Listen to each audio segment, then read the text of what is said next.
Mianda,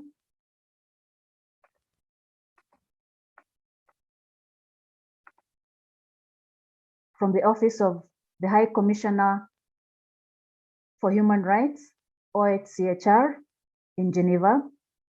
She represents the East and Southern African region.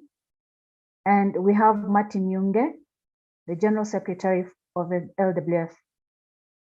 Now, briefly about LWF Kenya. LWF Kenya has worked with refugees for over 5 decades now. Our approach has been that of not only responding to the refugee emergency needs, but also that of empowering them, giving them a voice and a platform at the local, national, regional, and global levels so that they can share their views and concerns. In our programming approaches, we use psychosocial support as a healing process, both at individual and group levels. The approach has an interfaith element as we can identify with each other in our common humanity and inspire one another with the spiritual resources within us. Let me now give a brief background on how these poems were created. It was during a spontaneous initiative that it was suggested that we get these poems done by refugees. We asked the refugees during some focus discussion groups that we were holding to create a poem defining who they are poetically and bring out unique contribution they make to their communities. We asked, if you had to use a metaphor, an image starting with I am, what would it be? The idea was really one of self-celebration, as each of us is unique in his own environment and ecosystem. Some took a short moment to write the poem, some just reflected. Then each of them was given a chance to express the poem in whatever language they were comfortable with. As we all know, daring to speak in the I am language, expressing your own qualities is not an easy thing. But poetry allowed this to happen in a very genuine and unique way. It was a very joyous moment, as you can imagine, something very unusual and uplifting, as peers also cheered and applauded. We later realized that the poems were just too good. They were created spot on and were very beautiful and powerful. It was going to be unfair if we had not shared these widely with the world. And that's why we invite you to this occasion. Thanks to the initiative of our communications colleague in Kakuma, the poems were laid out in the beautiful publication that we are now launching today. As you read the poems, they strongly bring out a refugee's dignity and resilience, and they convey how they have contributed to make society what it is today.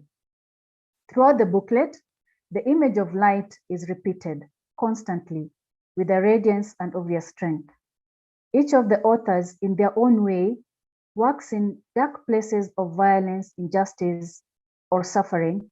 But again, each of them is an artisan of light, developing solidarity, promoting peaceful coexistence, and respect for human rights. And this is in the context of an amazing patchwork and setting of cultures and languages. This is what we'd like to celebrate today and to offer the platform to hear their voices.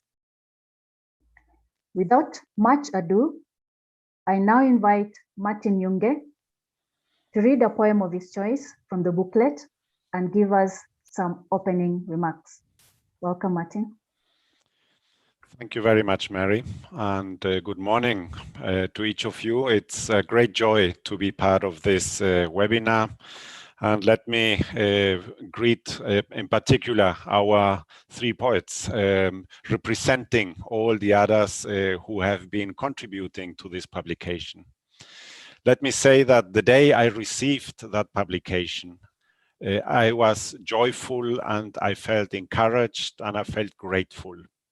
I felt joy because I saw that this I am which most of the poems is starting with, is already an expression of dignity, of affirmation, of people coming to terms with a very difficult reality, but beginning to articulate, finding words to explain who they are in the midst of all of that.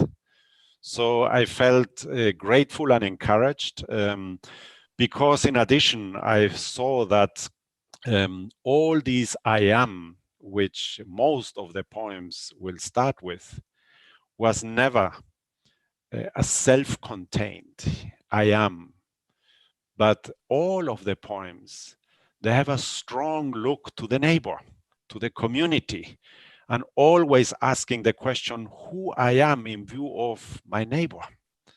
So you get beautiful sentence about being light, being hope, being counselor, being soldier, being guardian, all of these expressions coming out, which I found encouraging. Because I believe, looking at the global numbers today and realizing the magnitude of the numbers of people seeking protection, people also on the move, being displaced, I believe one of the key issues we are facing as a global community today is indifference.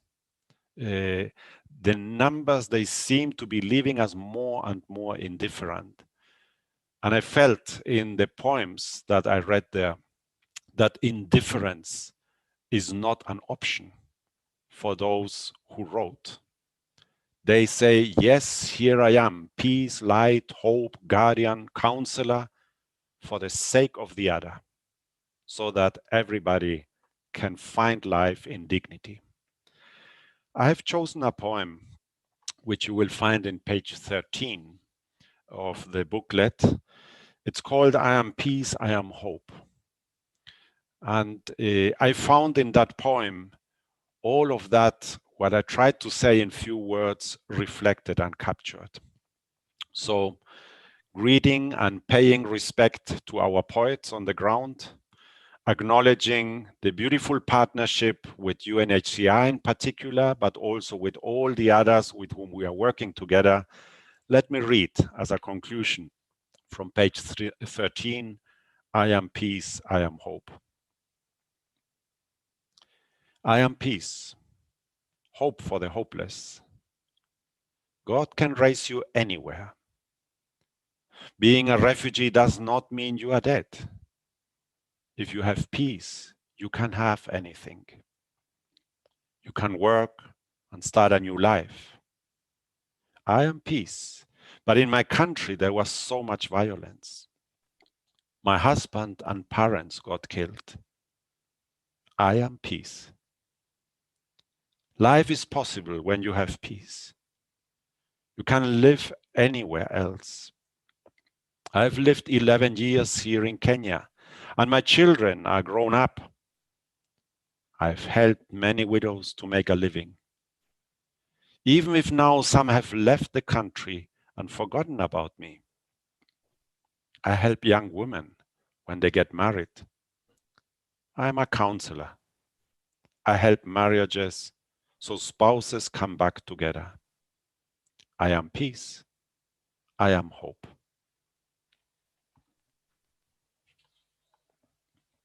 Thank you, Mary. Wow. Thank you very much, Martin. That's quite a good poem there. Thank you for opening this session and enlightening remarks. And now we invite Francoise Mianda also to read a poem of choice and give some opening remarks too. Yes, asante sana, Mary. Thank you. Thanks to all, and thanks for inviting me.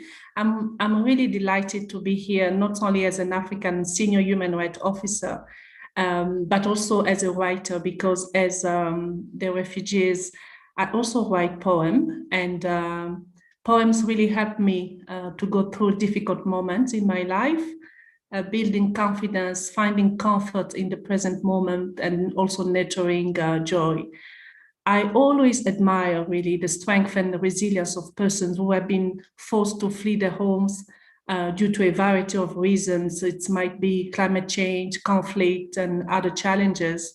And to mitigate the negative impact of these challenges, we really need to strengthen community-based mechanisms or initiatives such as this one, just to ensure that voices of women, youth, children, IDPs and refugees and other vulnerable peoples are not left behind, that their voices are heard, and that they are given the opportunity to participate really in prevention of conflict, in mitigation and recovery processes.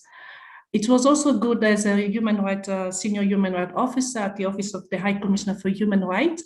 It was good to see the contributions of many NGOs to the Universal Periodic Review of Kenya, including KADANA. That was good because this is really a tool for everybody to use to advocate for the promotion and the protection of human rights, including the human rights of refugees. I remember for that particular session, the issue of refugees having difficulties accessing to employment opportunities has been raised, among others. So that's where, for example, now with the decision of the government of Kenya to close the Dadaab and Kakuma refugee camps by next year, we really need to use all the avenues to remind the authorities that we need to develop sustainable strategy to find the most appropriate, the most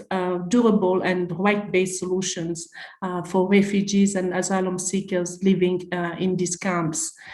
Maybe just to go, I read the book and I was quite excited writing the poem, but I would read I'm the Ego on page 10, because I think James Birindwa is like me, is a human rights advocate.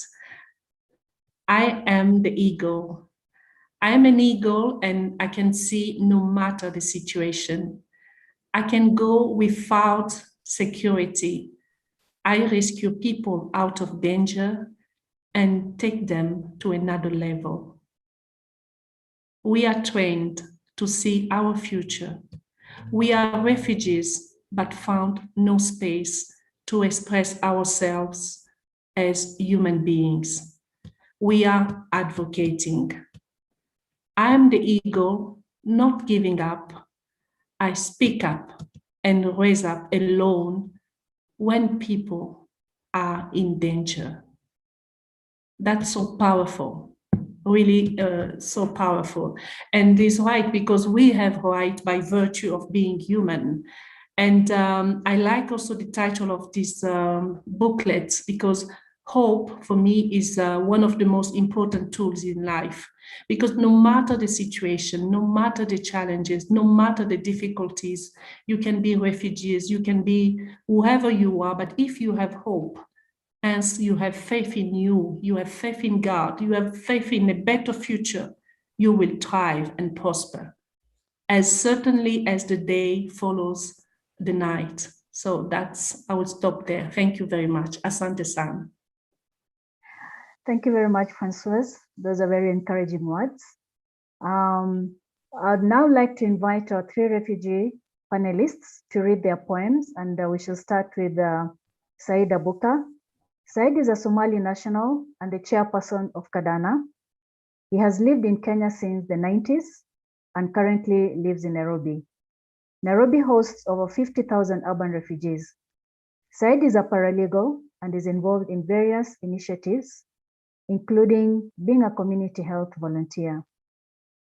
Said will first tell us about KADANA in brief, and then proceed to read a poem that he wrote. Welcome, Said.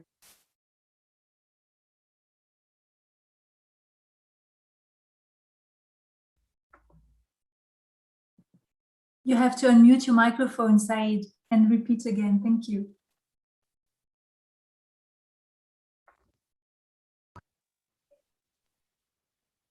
Yeah, thank you for giving me this opportunity. KADANA. KADANA, it started as a dream by refugees. We wanted our voices to be heard all over the world. And we wanted the world to know that we are part of the solution rather just to receive, assistance. We wanted to contribute to the decision-making of our affairs, which we are doing now through KADANA. That's KADANA. If I go more than that, we had created 2018, and until now, we have done a lot of initiatives. Now, maybe we can elaborate more about KADANA later on. Can I go to the poem now and recite it? Yes, please, Said. Go ahead. Thank you. I am the unknown soldier. I am the child who has a message. I wonder, I cry. Do you know why? Every bomb has my name on it, but without my consent. A civil war broke. Do you know why? Because we needed democracy and justice. But what happened was that civilians were killed, our girls were raped, our buildings were destroyed. Then we crossed the border and came to Kenya.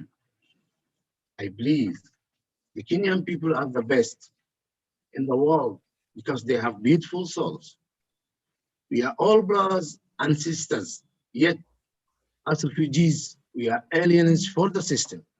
Therefore, I'm the child, I'm the unknown soldier who still tries to pass a message. But my message is yet to reach the world. Thank you, Said. That is very touching. You are the child, you are the soldier. Next, we'll have a poem from Jacqueline Irankunda. Jacqueline is a Burundian national and has lived in Kakuma. Kakuma is a camp in the northwest of Kenya, hosting over 250,000 refugees from over 20 different nationalities. A majority of these refugees have lived all their lives in the camp. Jacqueline has been in the camp for the past 9 years. She is also the treasurer of KADANA and represents KADANA Kakuma chapter. Jacqueline is in charge of women empowerment and was also a zonal leader in Kakuma for 5 years until 2018. She'll now read her poem that she wrote. Welcome, Jacqueline. Karibu.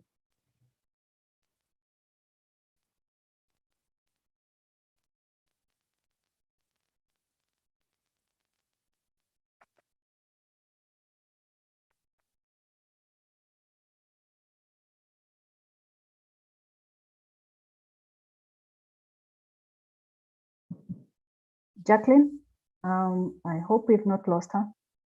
You'll bear with us as we try, give her a minute.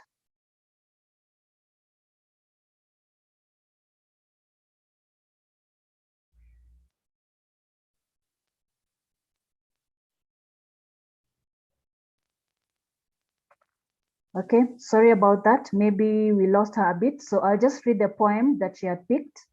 The poem goes, I am the lamp. I am the lamp in the community for the women. I resolve issues related to water.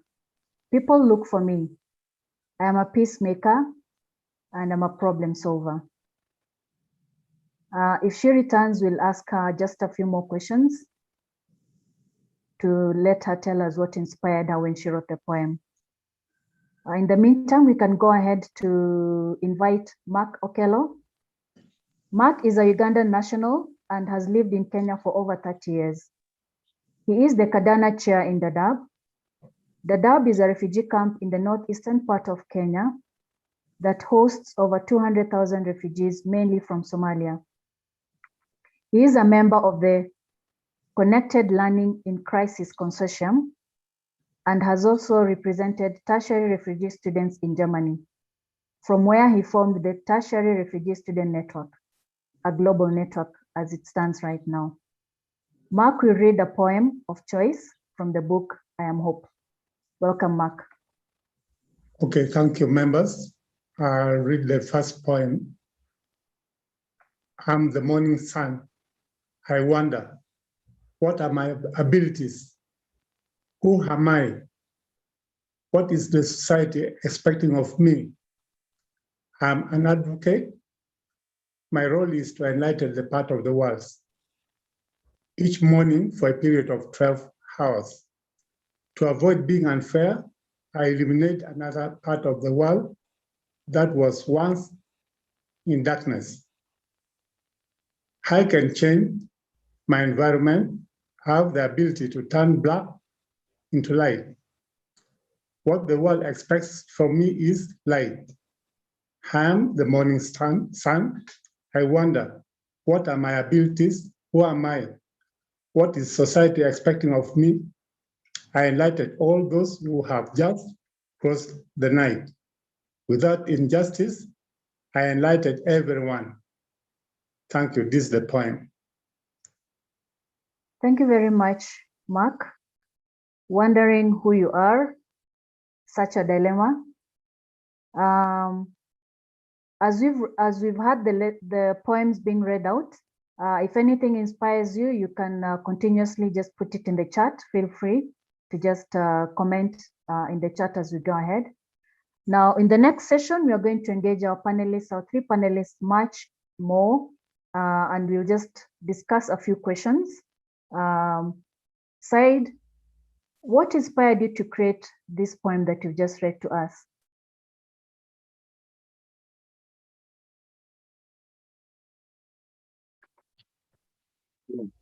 What inspired me is that my journey.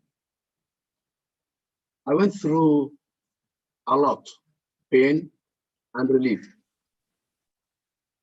bitterness and sweetness, sadness and happiness.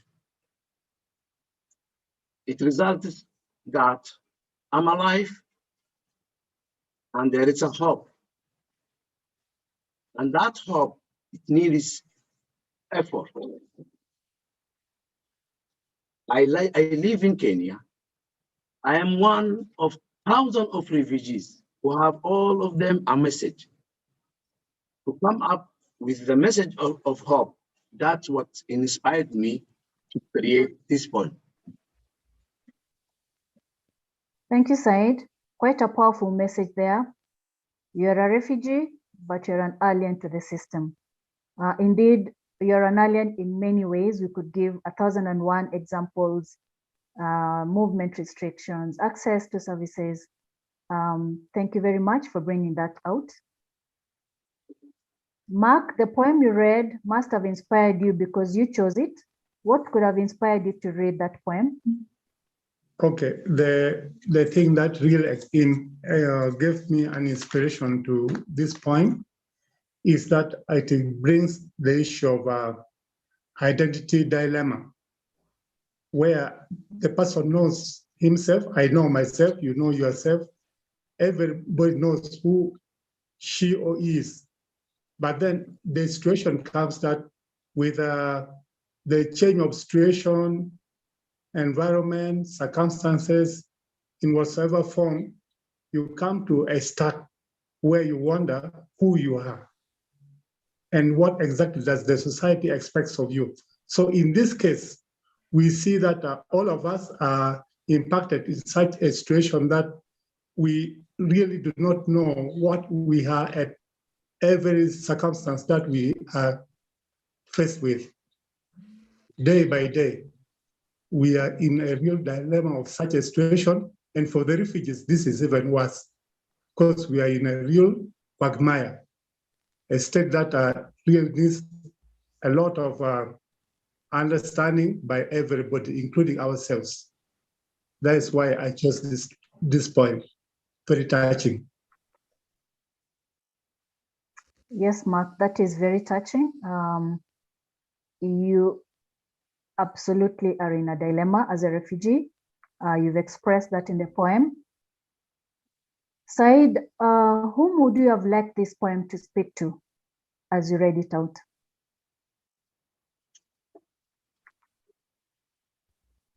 I'm addressing the whole world.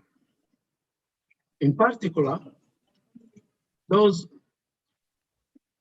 rulers who lead their countries to wage wars or a civil war, which produces IDPs and refugees to stop.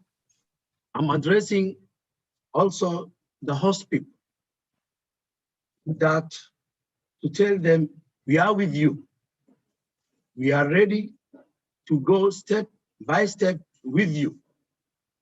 We are addressing, also I'm addressing the decision makers so that they allow the refugees, their voices, to be part of the solution. That's 3 groups I'm addressing. Thank you so much, Said. You're addressing quite a varied audience for refugees to be part of the solution, for the world leaders to find a way, and for political leaders not to lead us into war. Thank you very much. I'll pose the same question to Mark. Mark, whom do you want to speak to through this poem? Okay, as for today, I'm very proud to be a part of this panel, and I address the audience. Those who are listening to me now, I'm very sure they are from different organizations.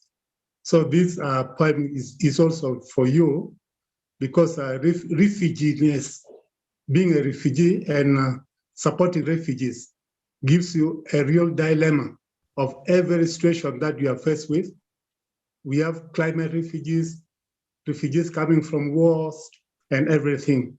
So we are very sure that you are really stuck in the way in which you should help us to support us.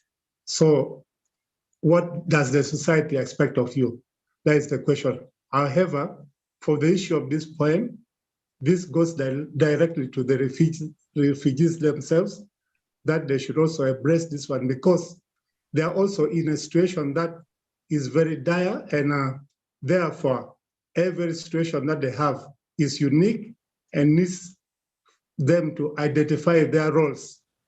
And as well, we have leaders in every part of the world who should also understand and ensure that they rethink who refugees are and try to give them the cordial responsibility or rights that they do deserve. Thank you. Thank you so much, Mark. That is powerful. Speaking to Jacqueline earlier on, she was of the view that being unable to travel outside the refugee camp for her, she really hoped to reach the rest of the world through this poem. So she'll tell us more if she manages to come back, but for her, it is reaching out the rest of the world through the messages in the poem. Mark, again, what would you like the world to know about being a refugee? Okay, thank you so much. I would like, first of all, to thank everybody for helping us. And this one is very, very touchy, because helping somebody that you do not know is something very touchy. And on the other hand, I would like the world to know that refugeeness is something that is created. It is not permanent, it is temporary, and therefore we are also a part of the society, and we also like to tell the rest of the refugees that whatever they are, they should keep on participating in their societies, so that they maintain what they used to do at home. On the other side, the rest of the world should realize that much as they are not refugees, but they are seeing and receiving refugees elsewhere, they should use that one as a possibility of treating refugees with cordial respect, because one day, as a teacher, I've studied about the issue of what they call implicit curriculum. How you treat a person is the way that person will live with. If you treat them well, one day they go back home, they will learn that the same kind of treatment is the way they should do and give the rest of the people in the community. So with love, affection, and everything that they learn from those different countries, they will really be powerful people when they go back to their countries of origin. So people from refugees from Australia, Bangladesh, Jordan, Colombia, Brazil, Africa, Europe, and so on, they should realize that they have a great role to play at this period of time when there are so many refugees and we have fatigue in donor funding and other things. So it is their responsibility to be respected through their own work. Thank you. Thank you so much, Mark, for that powerful message of participation, message of engagement from the refugees. It's quite relevant and timely to our context right now in Kenya. Participation in decisions that affect refugees, for example, that's quite powerful. Over to you, Said, again. What would you like the world to know about being a refugee? Being a refugee is not as others will take. Being a refugee is someone who has chosen peace over the war. Someone who has chosen to forgive rather than revenge, to build rather than destroy. And it is, as my brother Mark said clearly, and it should be a situation whereby it's going to end, because it is something was created and it should be a temporary situation. Thank you. Thank you so much. We are still hoping that Jacqueline will join us, but if she doesn't join us, we'll share with you a video at the end of this session. What does this book mean to you? The title of this book, I Am Hope. Maybe you can explain hope in your own words, Said, before you leave us. What does the title mean to you, especially the word hope? Hope for me is my effort on people which inspired them to do good things, a positive change. That's hope for me. Okay. Mark, what does hope mean to you in your own words?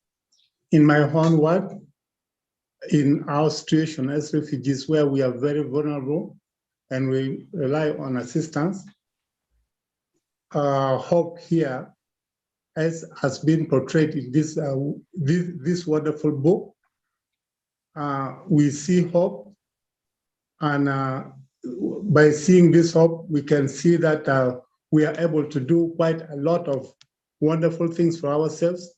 We do not withdraw and become pessimistic, but we are very optimistic in all the activities that we do, and we collectively see that as individuals, we are really inspiring our fellow refugees because we are able to be light for them, we are able to shine for them, we are able to protect and defend them. So by doing this, our individual participation is also a collective participation where everybody sees that there is light at the end of the tunnel, which is very good and really very helpful. And I'm very hopeful that with this point, the world or the people who are participating in as the audience today will go back also with the idea that there is a need to change the refugee paradigm where we see them differently, and we should change it so that we create a refugees as a school where those refugees will learn to go back with a great change for the best one day. Thank you. Thank you so much.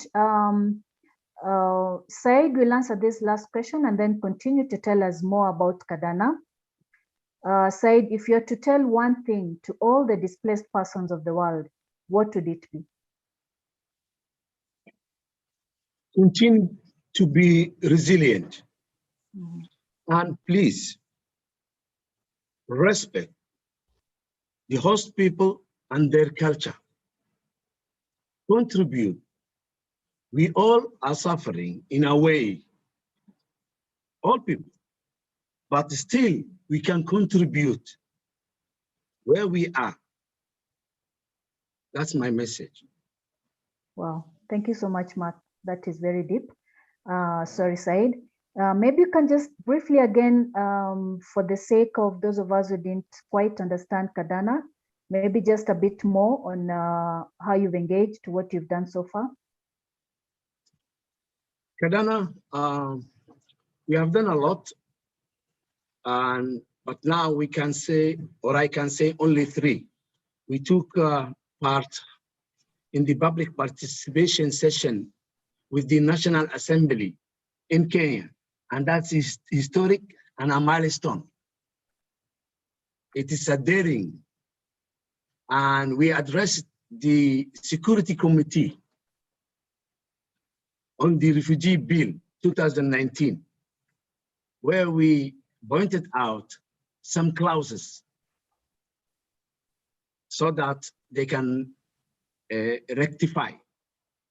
And this couldn't come true without the assistance of LWF, without the UPR process, which a process calls for dialogue, amicable solution, not confrontation, not complaining.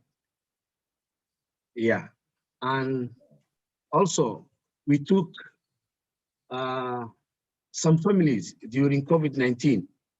We distributed food and non-food items. Also, we came with initiative called Lending Hands. We wrote a letter to Safaricom so that they can give access to the refugee to use their ID or their whatever they want to access M-Pesa and other services. Yeah. And in a nutshell, in a nutshell, I want to say thank you for all organizations who are supporting refugees. They are a lot local and international, and without them, we didn't reach where we are right now. That's, we have to say, now and then. Thank you. Okay, thank you so much, Said. Just sampling a comment from the chat. Thank you so much. It would be nice to hear how you got the refugees to write these poems, what the former workshops looked like, and so on. Okay, thank you so much, viewer. Earlier on, we had mentioned just in brief how the booklet came to be. One of our colleagues came down to Kakuma to just have focus group discussions with refugees, the usual discussions on how to engage with them, how they can work better with them. And then the discussions became very engaging. And instead of going the traditional way of getting or extracting, we need this, we are suffering here, we felt that during the psychosocial support focus group discussion, we wanted to empower and really make the refugees that were involved in the discussions to believe in themselves. And so we requested them to personify themselves into an I am kind of poem, and we gave them time to meditate and reflect and write very short poems about what they think they are and their contributions to society. And so that's how they came to write the poems. The poems were short, long, and in various languages. So we looked at them, and many of them are very inspiring. So we decided to engage the technical services of our internal communications department, and our colleague put them very beautifully, made them into poems, and that's how the poems came to be. Thank you very much for your insights there, viewer. Because Jacqueline has not been able to join us, I'll ask our colleague to share with us a 4-minute video that we took of Jacqueline when she was talking to us. Welcome, Sanam. You have to unmute, Ophelia. Okay. Thank you, everyone. I'm sorry, the connectivity in Kakuma is really a challenge. I will show 2 short videos that we're taking on 2 different rehearsals, because we really want Jacqueline's voice to come across and not to be forgotten, because the power probably came down, and this is the reality that they live in Kakuma. So let me share my screen and turn these 2 short videos on so that she can be with us.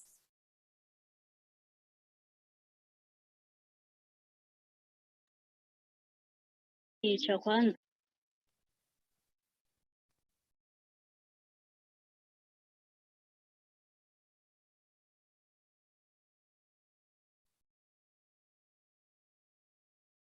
ni kutetea haki ya wamama.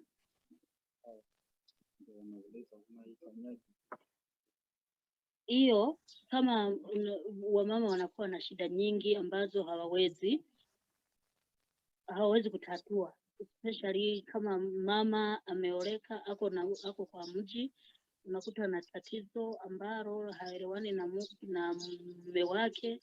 Sasa hapo inabidi niingilie kati, niwaelewanishe wapate kuendelea na maisha. Okay. You say that CDU counsels couples when they have a problem, domestic problems, and from there, when they go back, they said that they are now solving their issues together. So she's doing counseling, she's bringing them together to talk between themselves so that they can solve their issues. So the big things she's doing, that she's bringing them together. She's finding a forum where they can talk so that they understand one another.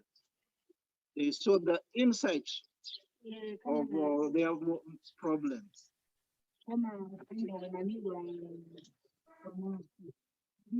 Kukosa maji, wakimbizi. Sasa inabidi nijitolee, nitoke ndani ya kambi, nifuate maofisi ili wasaidike upande wa maji. She's also saying that there is a problem of water within the camp, and this one will cause conflict. And what she does, she connects, she cooperates with the agencies concerned and advocate on the impact of the community not having water, so that they share. These people can come to the community and they hear what the community talks about water. If it is a matter of correction, then they do that, and the problem of water now is limited. The issue of fight is no longer now.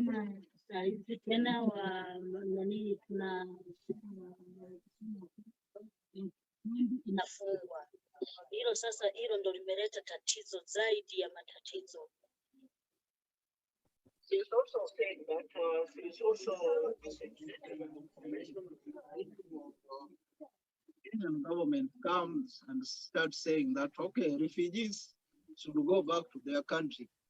Women were stressed, so she calls them, counsel them, give them the appropriate information, tell them this is a government issue, it is beyond refugee. With us, we know very well that we are here because of war, and no one will force you to go back where you ran to. And if it is a matter of taking us back, they know that they will take them to a safe place.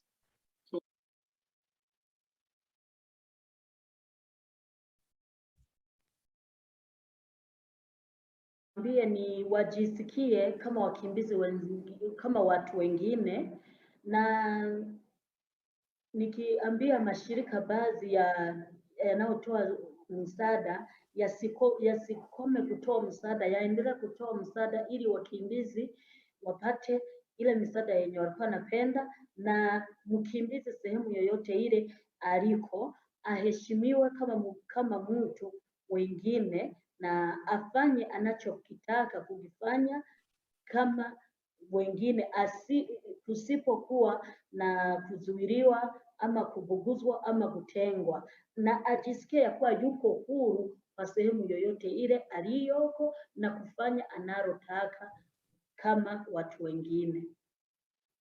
Asante sana, Jacqueline.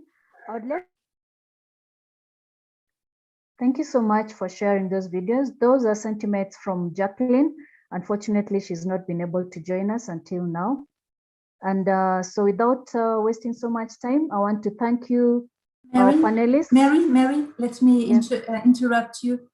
Can you just translate what Jacqueline said in the last video about the message that she wants to give as a refugee, about being a human being, because this wasn't translated in what I've just said. Okay. Jacqueline in that video says she's talking to refugees and telling them to feel like any other human being, not to feel isolated, not to feel like a lesser human being, to feel at home wherever they are, to respect the host communities, to respect themselves and live with dignity. And at the same time, she's talking to any displaced persons that they have rights and they're entitled to those rights. And talking also to the world of communities, the community of humanitarians that reaches out to refugees to continue the good work. And she really appreciates that someone somewhere knows the plight of refugees and is reaching out to them. I think in a nutshell, that's what she was trying to communicate. Okay, end this session with our panelists, and thank you so much, Said, Mark, and Jacqueline on video for sharing your poems and insights. To our viewers, thank you so much for the streaming in of chats that I'm seeing. You can continue putting in your inspirations and your views on the chat. I now want to invite Jillian Triggs from Unhcr, who will also read a poem of her choice, share her perspectives, and officially launch the book and cut the ribbon, probably a virtual ribbon. Welcome, Jill. Well, thank you very much, Mary. And can I say what a very great honor it has been to me to be invited to launch, albeit with a virtual ribbon, but nonetheless to launch I Am Hope. These poems are enormously important for the reason that many of you have identified. They give a voice to courageous refugees who can teach each of us the power of hope and personal dignity that no one can take away. I think the message of using a poem to reach out to that wider world is a very important one. And I'm particularly struck by the point that's been made earlier today, and that is of somebody who is in a refugee camp in Kenya or in anywhere else in the world, sometimes worse than camps, but immigration detention facilities where they cannot leave. And the poem is a way of expressing their resilience, their dignity, and their hope. And perhaps if you'll excuse a personal story, I remember some years ago, I was in a former role visiting Christmas Island, which is a 4-hour flight into the Indian Ocean from Australia. And a young girl, 17 years old, was on the island. She'd been there for a year. And I met her. She was very different from the others because she had very bright clothes. She was tall, very dignified. She spoke very little English. But when I asked her what her aspirations were, she said she wanted to be a poet in the English language. And I remember thinking at the time, I'm not sure if that is at all realistic, whether she will ever be able to do this. And of course, I was wrong. 2 years later, she rang me in my office and asked me to launch her poems in Sydney. And she is now a perfect English speaker, very powerful in using her voice to explain her plight, but also to give her dignity and her culture to people who were really not aware of her situation. So I'd like to begin, if I may, by thanking all the poets for your creativity and for giving us a little bit of yourselves to explain your feelings and to provide what is, I think, what comes across to me very powerfully is your dignity and your integrity. And I think that we all can learn from that. Can I also, of course, thank the Lutheran World Federation and the World Service that they operate for their humanitarian and development work. They are an important partner for UNHCR, the UN Refugee Agency, and we greatly value that partnership. The point has been made, and I think it's a very a critical one, by Martin Jung, that today we're dealing with an environment that is unprecedented and that we cannot ignore and we cannot be passive about.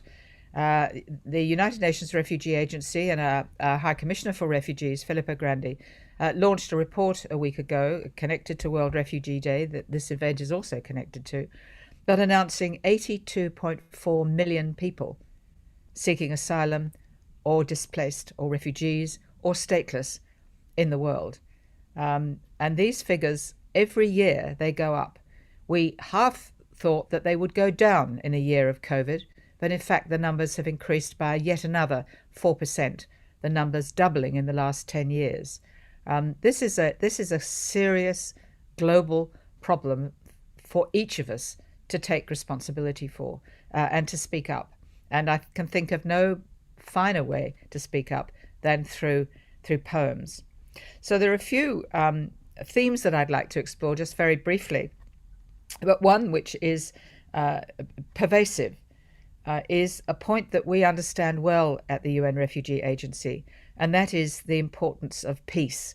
Many of the poems make the point that peace is all they ask for in order to live. If you have peace, you can have anything. You can work and start a new life. Another poem says, life is possible when you have peace. You can live anywhere. And of course, the words, I am peace, I am hope. We know in our missions very, very recently that again and again, asylum seekers, refugees, people displaced in their own country ask for really one thing, peace and an end to conflict so that they can rebuild their lives. I've recently been on mission in Mozambique, where we have at least 850,000 people displaced from insurgency and violence of the most extreme kind. And the refugees are, or the displaced within their own country, are in great need of food, of clothing, of shelter, of education for their children and for livelihoods. But the one thing they ask for more than anything else is peace, so they can return to their villages and return and rebuild their lives. So I think the idea of peace is crucial. And we see this in many parts of the world. For the Syrians who've lived with the generosity of Jordan for more than 10 years, to the Rohingya from Myanmar who have been living now for 4 years in Bangladesh. And I'm sure you know of many others, most particularly, of course, in Kenya, at Kakuma and Dadaab and Nairobi, which is the inspiration for these poems.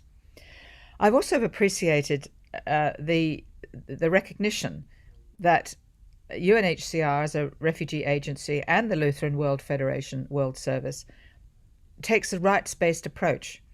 I am a lawyer. I do believe in the rule of law, and I believe that if we see the plight of asylum seekers, refugees, displaced people in terms of their rights and their dignities, then that elevates their position. They are not aliens. The law is clear. They are not aliens. They have legal rights. And one of the poems speaks of being a refugee is not the end of life when you know your rights. And I think understanding the law and the importance of the rule of law means that you can rise in dignity. I think it's been very impressive to hear people speak about the gifts that they can bring to their communities, that they are part, refugees and asylum seekers, displaced people are part of solutions. They're not just passive recipients of aid, but they are active contributors to the communities on which we live. So while, of course, at the UN Refugee Agency, we must speak about the hardships and trials of those seeking protection from violence and persecution, from climate change, environmental degradation, inequality of women, particularly women and girls, and of course violence that derives from these root causes. We do have to speak about these conditions, but also we need to emphasize the gifts that can be brought, and these poems are, of course, a gift. Well, the poems that I would like to read, if I may, very briefly, are one that I think emphasizes the power of leadership.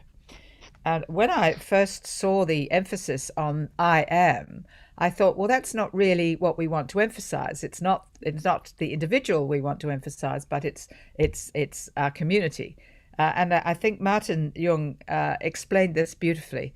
The I am is not only about our individual strength, but what we bring to our community. And these poems reflect that. And that's why I'm reading two poems that spoke to me. And one is by Shahara Khalif.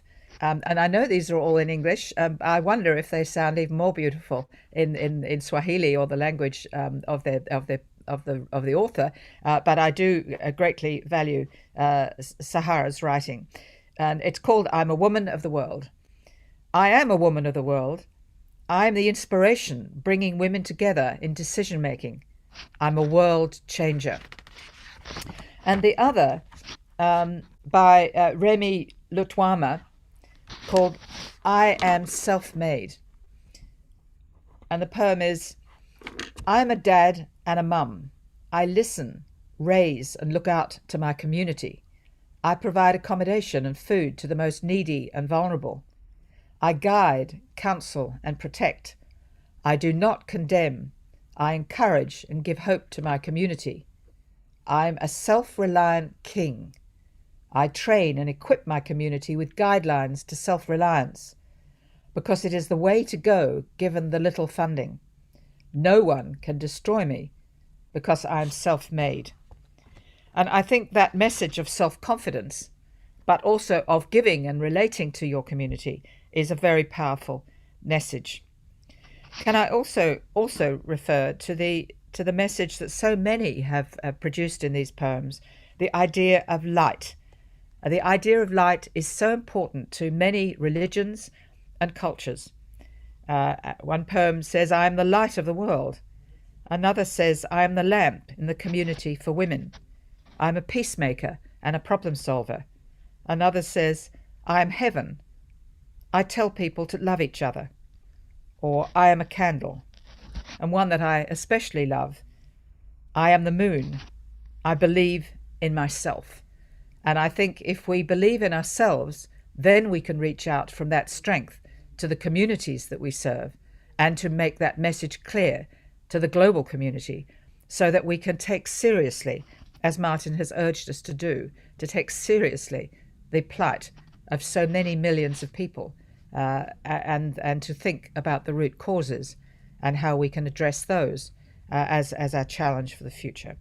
So thank you to the Lutheran World Federation, World Service. Thank you, Mary, for your guidance through this. Thank you most of all to the poets who've been so courageous in telling us about their inner thoughts, but giving us strength because of their dignity and their courage. And so can I then, at least virtually, cut this wonderful ribbon to launch the book, I Am Hope. And I hope that it will be bring the voice of refugees to the world at large. Thank you very much. Back to you, Mary. Thank you so much, Jillian. Those are very wonderful words. And so now the launch is, we are coming to the very end of it. But before that, I'd just like to sample a few sentiments in the chat. I was skeptical at first. In fact, this is the first time I'm part of sharing of poem narratives. What a wonderful and powerful tool. Thank you for inviting me. Thank you too for joining us. One of our viewers says, she is powerful. I think this is referring to Jacqueline. Kudos to her. She is a great asset. That's okay. I think that's enough sampling. Before we wind up, I'd like to invite Said to just talk to refugees who are watching us, and he knows where they are from. Said. Yes, I would like to tell everybody, every refugee, every immigrant, wherever you are, feel that you are not alone. The spirit should be, we belong to the world. Yes, and also we say, there is a saying goes like this: those who are not thanking people or appreciating people are not thanking God. I'm hereby honored to thank government of Kenya by hosting us all these 3 decades, and also the county of Nairobi, which hosting us right now. They have offered for 40 refugees who are going under the UPR training. Also, our appreciation goes to Unhcr, which I believe is the best thing happened to humanity over the 21st century. Especially, my thank goes to Jillian Triggs. Thank you, madam, for your encouragement. Thank you. And also those CSOs who are supporting us in this mechanism of UPR, those CSOs who are participating with us today in Garissa, all of you Kenyan people, we love you. Thank you so much, Said. We are now at the very end of our event. Thank you all who have shared their comments in the chat.